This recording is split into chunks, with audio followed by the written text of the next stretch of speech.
And so you have led the perfect segue now into actually digging into a little bit more dystonia and mental health. And I'd like to welcome Marjan Jahanshahi onto the stage. You can use these to go forward and back.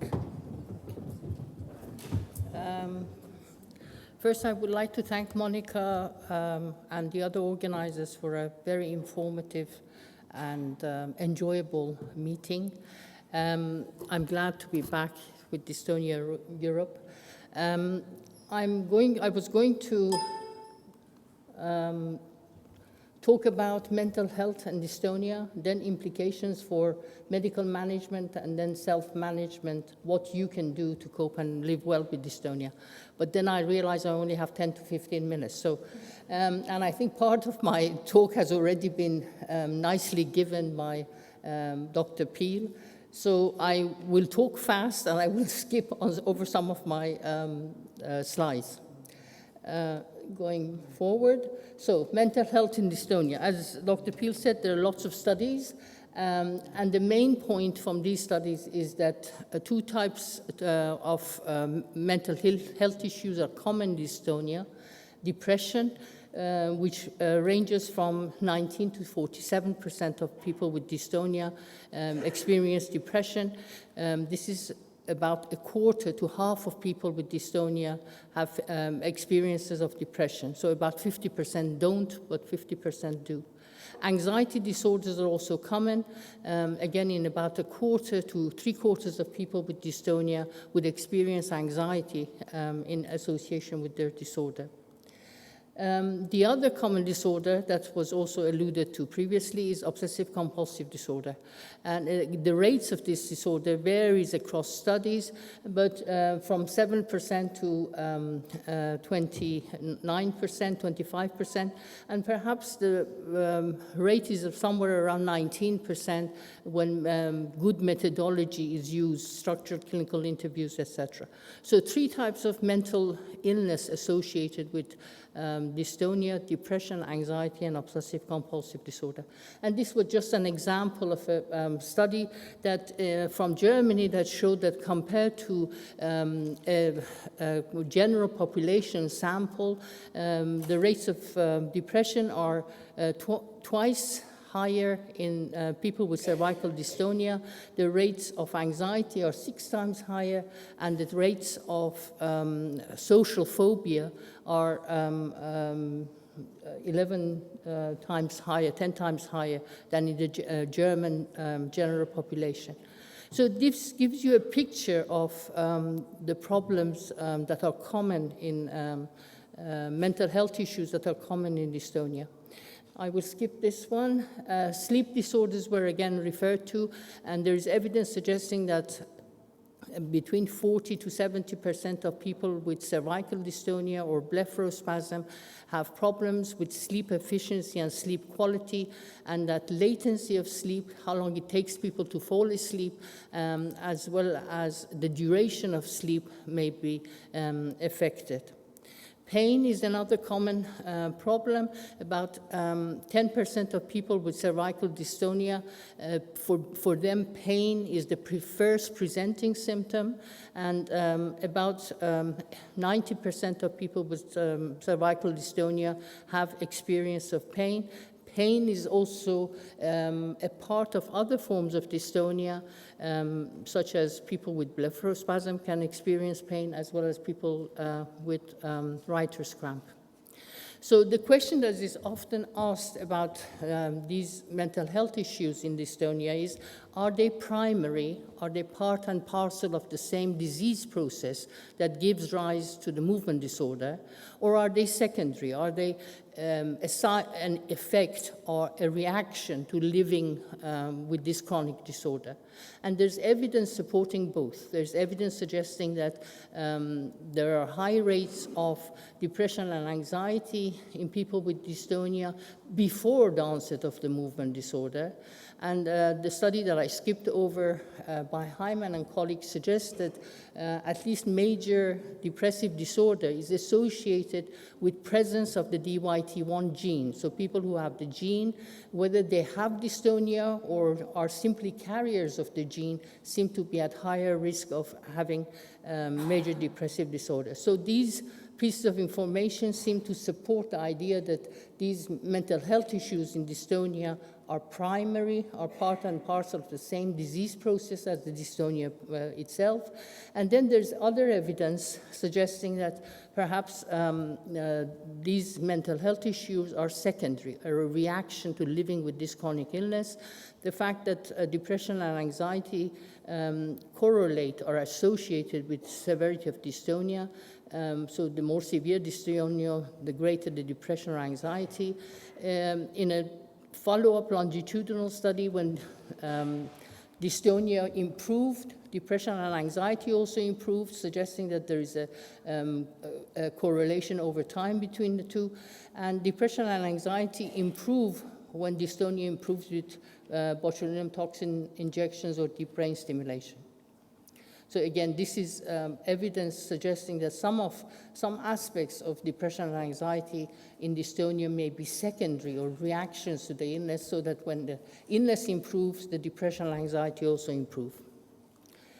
Now, another factor in terms of mental health issues that I've been particularly interested in has been this sense of disfigurement, that some types of dystonia can give rise to disfigurement in generalized dystonia, in cervical dystonia, or blepharospasm.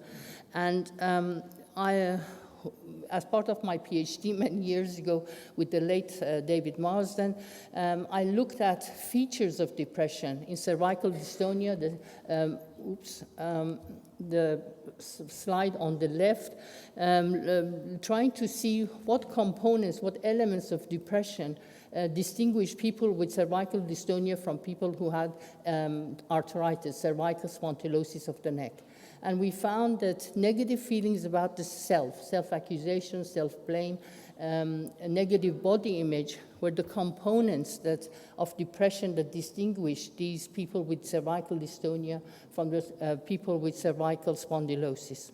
And then we found a similar thing in a larger study with all forms of dystonia, generalized dystonia, segmental, multifocal, etc., and again found that while the biological aspects of depression, such as fatigue, etc., lack of sleep, etc., were present, the psychological, the cognitive components of depression were important, and specifically a negative body image was also a component. And this was confirmed in some of the studies that we did to try to see what factors predicted depression in cervical dystonia and in other forms of dystonia.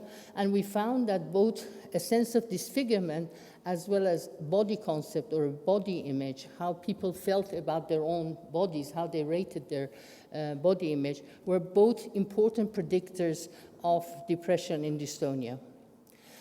Another factor that, again, was alluded to in previous talks is stigma. The perception from people with dystonia that other people perceive them as different, that they may be avoided because of the way they look. And these were studies that we did with Ilyas Papatanasiou.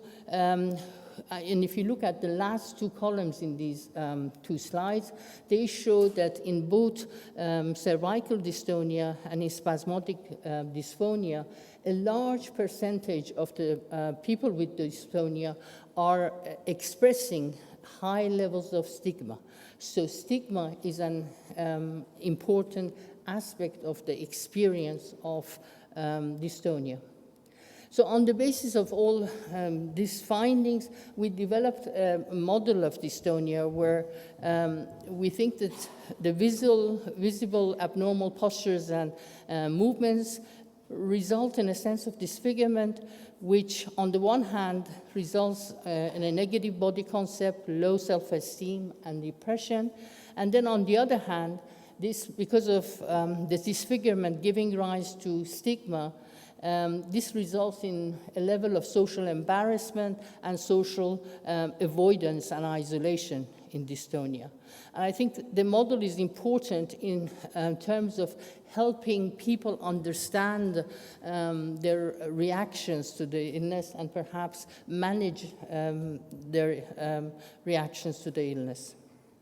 Now, in terms of quality of life, on the one of the standard measures of quality of life, patients with dystonia fare worse than the general population in terms of usual activities, pain, as well as anxiety and depression. And the work that Tom Warner, who just walked in a few minutes ago, did on cervical dystonia has shown that depression and anxiety are important predictors of quality of life in dystonia, so that people who have depression and anxiety have worse quality of life with dystonia than people who don't. So if I have time, I will quickly talk a little bit about the implications of all this for medical management of dystonia.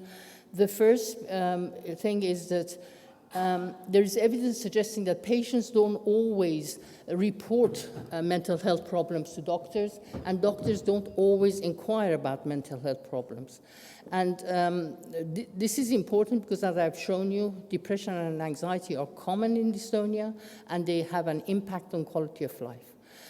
So doctors have to inquire about mental health issues in consultations, and communication with doctors is a two-way process. So important for you as people with dystonia to also tell doctors when you're feeling depressed or anxious.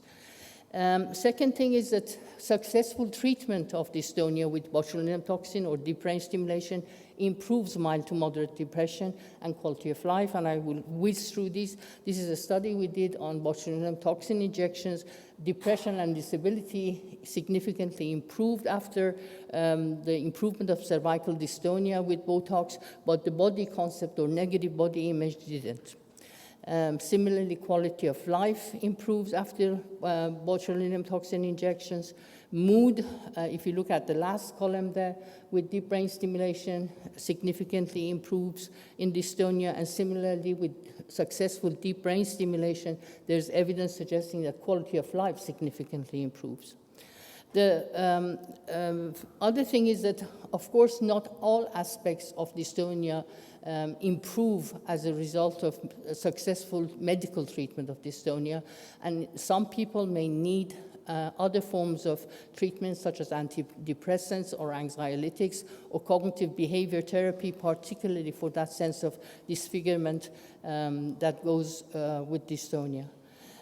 This is exemplified by this statement by a patient who had successful deep brain stimulation, saying that although his dystonia has significantly improved following deep brain stimulation, he said, even though I have been given a new body, I haven't been given a new mind. It's like plastic surgery. You might change your nose, but you can't. But how you feel about yourself is still the same. So these patients actually expressed a need, even after deep brain stimulation, when their symptoms had significantly improved, for some form of additional therapy to help them come to terms with the changes in their lives. I'm almost done. And finally, it's important in terms of the medical management to inform patients about dystonia, because information prepares patients about what to expect. It allows patients to mobilize personal and social resources, and it also generates a sense of personal control and makes patients active participants in their care rather than being passive recipients of it. And I think a lot of you have already helped the part that I don't have to go into, the self-management strategies that you can use for living well with dystonia. Sorry, it took a bit longer. Thank you. Thank you.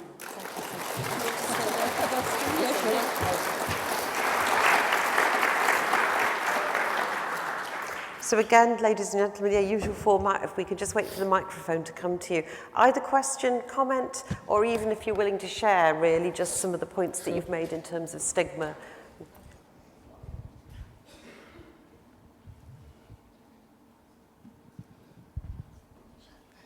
Thank you for that. I'm a psychotherapist, and in my training we look at how important it is to empathise with our patients. And I think to understand that people like me with dystonia get depressed is one thing. There's a kind of feedback when we go into society, and people don't know how to deal with us, they don't know the level of our disability. And I often think it would be useful for doctors to pretend that they have some disability like the patients, and go out and see the sort of feelings that they get as a consequence of doing that. And I think that might give you a better understanding of the sort of stresses that we're under when we can't stop shaking our heads and having all these symptoms, because people, they don't deal with it very well. They get very anxious when they see people like us. Thank you for that point. I think I would agree with what you're saying. I had a personal experience of this when I broke my leg.